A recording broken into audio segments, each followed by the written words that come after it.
ஜனநாயகன் என்னைக்கு நாங்கள் இதுக்கு சிபிஎஃப்சிக்கு கொடுத்தோம், இல்லை பராசக்தி எப்போ போச்சு, ஜனநாயகனுக்கு என்னென்ன பிரச்சனை வந்தது, பராசக்திக்கு என்ன பிரச்சனை வந்தது போல் ஒரு தோற்றத்தை கொடுத்தாங்க.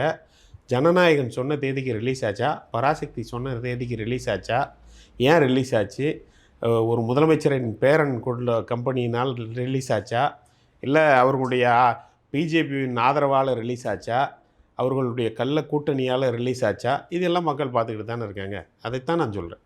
படம்னு பார்க்கும்போது ரெண்டுமே படம் தான். இல்லை, சிவகார்த்திகேயன் பேசும்போது கூட ஒரு விஷயத்த சொன்னார். என்னென்னா, சென்சார் போர்டு வந்து ஒரு சில விதிமுறைகளை விதிக்கும், அதை கட் பண்ணிட்டு நாங்கள் அனுப்புனா எங்களுக்கு சென்சார் போர்டு வந்து யூஏ சர்டிஃபிகேட் கொடுத்துருச்சு அப்படின்ற பட்சத்தில் அப்போ ஜனநாயகனுக்கு வந்து அந்த உரிய நடவடிக்கை எடுக்கலையா அப்படின்ற ஒரு கேள்வி வரும். டீட்டெயிலாக பேசணும்னா ரெண்டுத்துக்குமே டீட்டெயிலாக பேசலாம். என்றைக்கு 2 பேரும் சப்மிட் பண்ணோம், என்றைக்கு சென்சார் போர்டு பார்த்தாங்க, எவ்வளோ கட் பண்ண சொன்னாங்க, இத்தனைக்கு ஜனநாயகன் தான் அவங்க என்ன சொன்னாலும் கேட்டுக்கிட்டு இருந்தாங்க.